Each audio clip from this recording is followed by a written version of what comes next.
Arjun sir. Ratnamma ಅವರೇ, ಮಂಜಮ್ಮ ಅವರೇ, ಹೇಗಿದ್ದೀರಾ? Thank you sir. ನಮ್ಮ ಮನೆಗೆ ರೇಷನ್ ಎಲ್ಲ ನೀನೇನೇವ ಥ್ಯಾಂಕ್ಸ್ ಅಂತಿದ್ದೆ. ಏನು ಮಾಡಿಲ್ಲ. ಏನು ಗೊತ್ತಾ, ನನಗೊಂದು ಪ್ರಶ್ನೆ ಇದೆ.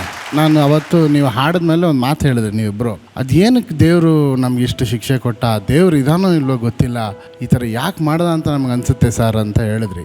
ದೇವರು ದೈವಶಕ್ತಿ ಒಂದ್ಸತಿ ಕೊಡಬೇಕು ಅಂತ ಡಿಸೈಡ್ ಮಾಡಿಬಿಟ್ರೆ ಎಲ್ಲರೂ ತೊಗೊಂಡೋಗಿ ಅವ್ರ ಮನೆಗೆ ಕೊಡ್ಬೇಕು, ಹಂಗೆ ಮಾಡ್ಬಿಡ್ತಾನೆ. ಹುಡ್ಕೊಂಡೋಗೋದು ಬೇಡ, ಏನು ಹುಡ್ಕೊಂಡೋಗೋದ, ಎಲ್ಲ ಮನೆಗೆ ಹುಡ್ಕೊಂಬಂದ್ಬಿಡುತ್ತೆ.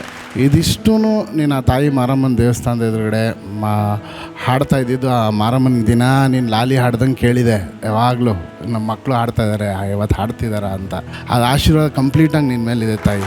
ನಿಮ್ಮೆಲ್ಲರಿಗೂ ಒಳ್ಳೇದಾಗುತ್ತೆ ತಾಯಿ, ಖುಷಿಯಾಗಿರಿ. ನಾನು ಏನು ಹೇಳ್ತೀನಿ ಅಂದರೆ, ಹೊಟ್ಟೆ ತುಂಬ ಊಟ ಮಾಡಿ, ಚೆನ್ನಾಗಿ ಸಂಗೀತ ಅಭ್ಯಾಸ ಮಾಡಿ, ಚೆನ್ನಾಗಿ ಹಾಡ್ತಾ ಇರಿ. ದೇವ್ರು ನಿಮ್ಗೆ ಒಳ್ಳೇದು ಮಾಡಲಿ.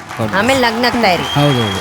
ತಮ್ಮ ಆರಾಧ್ಯ ದೈವ ಗವಾಯಿಗಳ ಸುಂದರ ಗೀತೆಯನ್ನ ಭಕ್ತಿ ಪೂರ್ವಕವಾಗಿ ವೇದಿಕೆ ಮೇಲೆ ಪ್ರಸ್ತುತಪಡಿಸೋದಕ್ಕೆ ಈಗ ಬರ್ತಾ ಇದ್ದಾರೆ. ನಿಮ್ಮೆಲ್ಲರ ಪ್ರೀತಿಯ ಚಪ್ಪಾಳೆಯೊಂದಿಗೆ ಸ್ವಾಗತಿಸಿ ಸರ್ವಜ್ಞ. ಆರಾಮಿದ್ದೀರಾ? ಎಷ್ಟು ಕಾನ್ಫಿಡೆಂಟ್ ಆಗಿ ಕಾಣಿಸ್ತಾ ಇದಾರೆ ಇವತ್ತು ಅವ್ರು. ನೋಡಿ sir, yet again thanks to VP sir. Puttaraj ಗವಾಯಿಗಳ ಆಶೀರ್ವಾದ ಜೊತೆ ವೇದಿಕೆ ಮೇಲೆ ಮೊದಲ ಆಕ್ಚುಯಲ್ ಪರ್ಫಾರ್ಮೆನ್ಸ್ ಅನ್ನ ನೀಡಿದಿರಾ. ಹೇಗೆ ಅನ್ಸ್ತಾ ಇದೆ ನಿಮ್ಗೆ? ತುಂಬಾ ಖುಷಿ ಆಗ್ತಿದೆ ಮೇಡಮ್. ಇಲ್ಲಿವರೆಗೂ ಬಂದು ಅಜ್ಜಾರ್ ಹಾಡು ಹಾಡಿದ್ದೆ ನನಗೆ ಬಹಳ ಅಂದ್ರೆ ಬಹಳ ಖುಷಿ ಆಗಕತ್ತೈತ್ರಿ ಮೇಡಮ್. ಅಲ್ವಾ? ಯಾಕಂದ್ರೆ ಪರಮಾತ್ಮನಿಗೆ ಬೇಡವಾದ ಮಕ್ಕಳನ್ನ ತಾಯಿ ಹೊಟ್ಟೆ ಒಳಗೆ ಹುಟ್ಟಿಸ್ತಾನ್ರಿ ಮೇಡಮ್. ಕಣ್ಣಿಲ್ದವರು, ಕಾಲಿಲ್ದವರು, ನಮ್ಮಂತ ಅಂಧನಾಥರು ತಾಯಿಗೆ ಬೇಡವಾಗೋರು ನಾವು. ಆ ತಾಯಿನೇ ಪರಮಾತ್ಮನಿಗೆ ಶಾಪ ಹಾಕ್ತಾಳೆ. ಎಂಥ ಮಕ್ಕಳನ್ನ ಕೊಟ್ಬಿಟ್ಟೆ ನನಗೆ ಅಂತಂತೇಳಿ ಪರಮಾತ್ಮನಿಗೆ ಶಾಪ ಹಾಕಿದಾಗ ಆ ಪರಮಾತ್ಮ ಹೇಳ್ತಾನೆ, ಈ ಭೂಲೋಕದಲ್ಲಿ ಇನ್ನೊಬ್ಬರು ಇದ್ದಾರೆ, ಅದು ಪಂಚಾಕ್ಷರಜ್ಜ ಪುಟ್ಟಯ್ಯಜ್ಜ. ಅವರು ನೀನು ಮಾಡೋಕ್ಕಾಗದೇ ಇರೋ ಕೆಲಸನ ಅವ್ರು ಮಾಡ್ತಾರೆ. ಪಂಚಾಕ್ಷರಜ್ಜ ಪುಟ್ಟಯ್ಯಜ್ಜ ಹೆತ್ತ ತಾಯಿಗೆ ಬೇಡವಾದ ಮಕ್ಕಳನ್ನ ತನ್ನ ಜೋಳ್ಗಿಗೆ ಹಾಕೊಳ್ರಿ ಅಂತಂತ ಹೇಳಿ ಅವರು ಊರು ಅಡ್ಡಾಡಿ ತನ್ನ ಜೋಳ್ಗಿಯೊಳಗ ಅಂಧನಾಥ್ ಮಕ್ಕಳನ್ನ ಅವ್ರು ಹಾಕ್ಕೊಂತಾರೆ. ಅಂಥ ಶಕ್ತಿ ಇರೋದು ಅದು ಪಂಚಾಕ್ಷರಜ್ಜ ಅವರಿಗೆ, ಪುಟ್ಟಯ್ಯಜ್ಜ ಅವರಿಗೆ. ಸೊ ಈ ಮಕ್ಕಳನ್ನ ಹೋಗಿ ಅಲ್ಲೇ ಬಿಡ್ರಿ ಅಂತ ಎಲ್ಲ ತಾಯಿಯರಿಗೆ ಅವ್ರು ಹೇಳಿದಾಗ ನಾವು ಆ ಆಶ್ರಮಕ್ಕೆ ಸೇರ್ತೀವಿ. ಆ ಆಶ್ರಮದಲ್ಲಿ ನಮಗೆ ಸಾಧ್ಯವಾದಷ್ಟು ಸೇವಾ ಮಾಡ್ತೀವಿ. ಸೇವಾ ಮಾಡಿ ಆ ಸೇವಾದ ಪ್ರತಿಫಲನೇ ಇಲ್ಲಿವರೆಗೂ ನಾನು ಬಂದು ನಿಂತು ಹಾಡ್ತಾ ಇದ್ದೀನಿ. ನನಗೆ ಬಹಳ ಖುಷಿ ಆಗ್ತಿದೆ ಮೇಡಮ್. ಸರ್ವಜ್ಞ ಅವರೇ, ಅವರ ಭಾವಚಿತ್ರ ಅದೇನ್ ಡಾಲರ್ ಇದೆ ಅದನ್ನ ನೀವು ಕೊರಳಿಗೆ ಹಾಕೊಂಡಿದ್ದೀರಾ. ನನ್ನ ಜೀವ ಇರೋವರೆಗೂ ನನ್ನ ಕೊಳ್ಳಲ್ಲಿ ಅಜ್ಜೋರ್ ಲಾಕ್ ಇರ್ತಲ್ಲ. ಅದಷ್ಟೇ ಅಲ್ಲ, ಅವ್ರು ನಿಮ್ ಕಂಠದಲ್ಲೇ ಕುತ್ಕೊಂಡು ಹಾಡ್ತಾ ಇದಾರೆ ಸರ್ವಜ್ಞ ಅವರೇ. ಇವತ್ತು ಹಾಡಿದ್ರು ಅವ್ರು ನಿಮ್ ಜೊತೆ ಇಲ್ಲಿ. ನಿಜಕ್ಕೂ ಧನ್ಯವಾದಗಳು. VP ಸರ್, ನಿಮ್ಮಿಂದಾನೇ ಶುರು ಮಾಡೋಣ ಸರ್. ಸರ್ವಜ್ಞನ ಈಗ ಅವನು ನುಡಿದಂತಹ ಮಾತುಗಳು ಇದೆಲ್ಲ ಕೇಳಿದಾಗ ಒಬ್ಬ ಸರ್ವಜ್ಞನೇ ಈ ರೀತಿ ಮಾತಾಡಲಿಕ್ಕೆ ಸಾಧ್ಯ ಅಂತ ನನಗನ್ನಿಸ್ತು. ಯಾಕೆಂದ್ರೆ ಜೀವನದ ಒಂದು ವಿಸ್ತಾರವಾದ ಚಿತ್ರ ಅವನು ನೋಡ್ತಾನೋ ಅವನಿಗೆ ಸಣ್ಣ ಸಣ್ಣ ವಿಷಯಗಳಲ್ಲಿ ಯಾವುದೇ ನೋವು ಸಿಗಲ್ಲ. ಯಾಕಂದ್ರೆ ಅವನು ನೋಡೋದೇ ವಿಸ್ತಾರವಾದಂತಹ ಒಂದು ಕ್ಯಾನ್ವಾಸ್. ಆ ಶಕ್ತಿ ನಿಮ್ಮಲ್ಲಿದೆ, ಚೆನ್ನಾಗಿ ಪ್ರಾಕ್ಟೀಸ್ ಮಾಡಿ. ಧನ್ಯವಾದಗಳು. ಅರ್ಜುನ್ ಸರ್, ಸರ್ವಜ್ಞವ್ರೆ, ಯಾವುದೇ ಮನುಷ್ಯನಿಗೂ ನಿನ್ನ ಕೈಯಲ್ಲಿ ಆಗಲ್ಲ ಅಂತಂದ್ರೆ ಅವನಿಗೆ ಛಲ ಹುಟ್ಟುತ್ತೆ. ಬಟ್ ಯಾರಿಗಾದ್ರೂ ಸ್ವಲ್ಪ ನಿನ್ನ ಕೈಯಲ್ಲಿ ಆಗುತ್ತೆ, ನೀನು ಮಾಡ್ಬೋದು ಅಂದ್ರೆ ಅವನ ಆತ್ಮಕ್ಕೆ ಒಂದು ಬಲ ಹುಟ್ಟುತ್ತೆ. ಆ ಬಲನೇ ಇವತ್ತು ನಿಮ್ಮನ್ನ ಈ ಥರ ಆಡಿಸಿದ್ರು. ಬಹಳ ಚೆನ್ನಾಗಿ ಕೆಲವು ಜಾಗಗಳಂತೂ ಅದ್ಭುತವಾಗಿ ಆಡಿದ್ರಿ. ಒಳ್ಳೇದಾಗಲಿ ನಿಮಗೆ, ನಿಮ್ಮ ಕುಟುಂಬಕ್ಕೆ, ನಿಮ್ಮ ಸಂಗೀತಕ್ಕೆ. ದೇವ್ರು ಯಾವಾಗಲೂ ನಿಮ್ಮ ಜೊತೆಲಿರಲಿ. ಧನ್ಯವಾದ. ಸರ್ವಜ್ಞ ಅವರೇ, ಇವತ್ತು ಈಗ ಏನ್ ನೀವು ಹಾಡಿದ್ರಲ್ಲ, ಈ ಹಾಡನ್ನ ನೀವು ಅಂದ್ರೆ ಆ ಹಾಡಿನ ಬಗ್ಗೆ ಹೇಳಿ. ಎಲ್ಲಿ ಕಲ್ತಿದ್ದು, ಎಲ್ಲಿ ಹಾಡ್ತೀರಿ ಈ ಹಾಡನ್ನೆಲ್ಲ ನೀವು? ನಾನು ಬಂದಾಗ ಅಜ್ಜವ್ರು ಇದ್ದಾರೆ ಮೇಡಮ್. ನಾನು ಸ್ಟಾರ್ಟಿಂಗ್ ಬರೇ ಭಿಕ್ಷೆ ಕಡ್ಡಾಡ್ತಿದ್ದಾರೆ ಮೇಡಮ್. ಭಿಕ್ಷೆ ಅಂದ್ರೆ ದಾಸೋಹ ಭಿಕ್ಷೆ ರೀ ಮೇಡಮ್. ಹಳ್ಳಿಗೆ ಹೋಗ್ತೀವ್ರಿ ಮೇಡಮ್ ಜಾಸ್ತಿ. ಅಲ್ಲೆಲ್ಲ ಸಾಯಂಕಾಲ ಸಂಗೀತ ಮಾಡ್ತೀವ್ರಿ.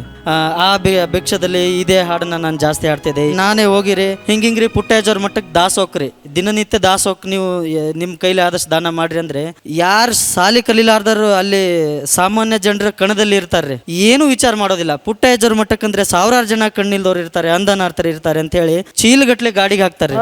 ಚೀಲಗಟ್ಲೆ ಗಾಡಿಲಿ ಹಾಕಿದ್ದನ್ನ ಅದನ್ನೇ ನಾವು ಮಠಕ್ಕೆ ತಂದು ಅದನ್ನೇ ವರ್ಷಗಟ್ಲೆ ನಮ್ಮ ದಾಸೋ ಅಡ್ಗಿಗೆಲ್ಲ ಇದು ಮಾಡ್ಕೊಂತೀವ್ರಿ ಮೇಡಮ್. ನಾನು ಅಲ್ಲಿ ಅಭ್ಯಾಸ ಮಾಡೋದು 1-2 ತಾಸು ಅಷ್ಟೇ ರೀ.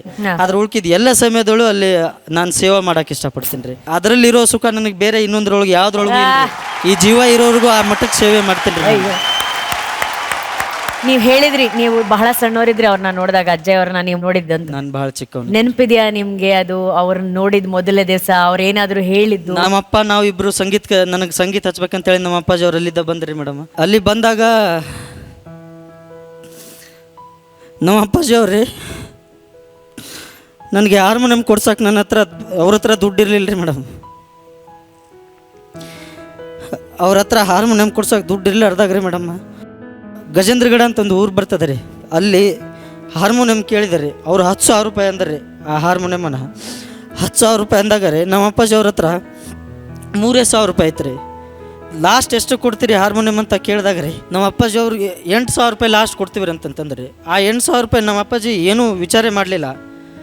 ನೀನು ಮಠಕ್ಕೆ ಹೋಗೋಣ, ಅಜ್ಜವ್ರನ್ನ ಭೇಟಿ ಆಗೋಣ, ಏನೇನಂತಾರಂತ ಹೇಳಿ ನನ್ನನ್ನು ಮಠಕ್ಕೆ ಬಿಟ್ರಿ ವಾಪಸ್ ಹೋದ್ರಿ. ಅವರು ವಾಪಸ್ ಹೋಗಿ ಆ 3,000 ರೂಪಾಯಿ ತನ್ನಲ್ಲಿ ಇಟ್ಕೊಂಡು ನನಗೆ ಮಠಕ್ಕೆ ಅಡ್ಮಿಷನ್ ಮಾಡಿಸಿರಿ. ವಾಪಸ್ ಹೋಗಿ ಇನ್ನೊಬ್ಬರು ಹೊಲದಲ್ಲಿ ಹೋಗಿ ದುಡ್ದ್ರಿ. ಅವರು ದುಡ್ಡು ರೆಡಿ ಮಾಡ್ಕೊಂಡು ಬಂದು ನನಗೆ ಹಾರ್ಮೋನಿಯಂ ಕೊಡಿಸೋದ್ರಿ ನಮ್ಮ ಅಪ್ಪಾಜಿ ಅವರು. ಆ ಹಾರ್ಮೋನಿಯಂ ತೊಗೊಂಡು ನಾನು ಇಲ್ಲಿ ಮಠಕ್ಕೆ ಬಂದೆ ರೀ. ಅದಿನ್ನೂ ಇದೆ ನಿಮ್ಮ ಹತ್ರ?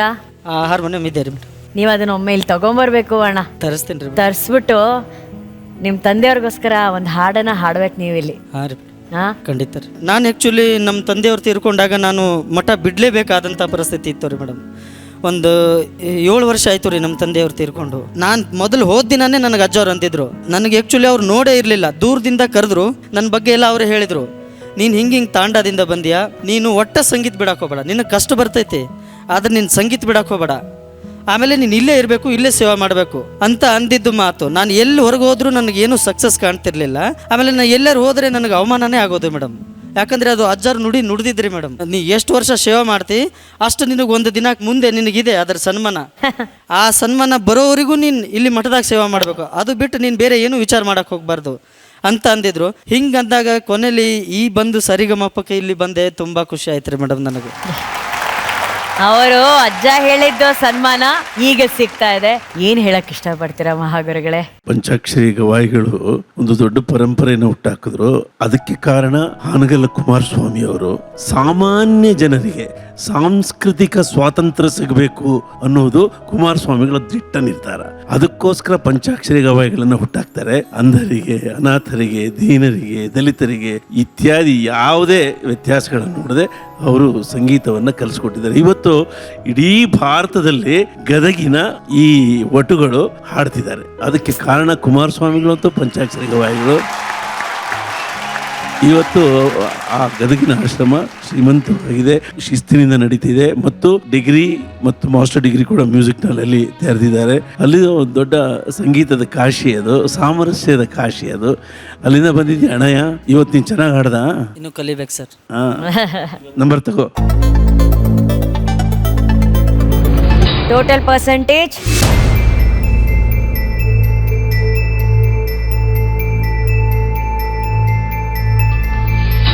88% ಸಿಕ್ಕಿದೆ.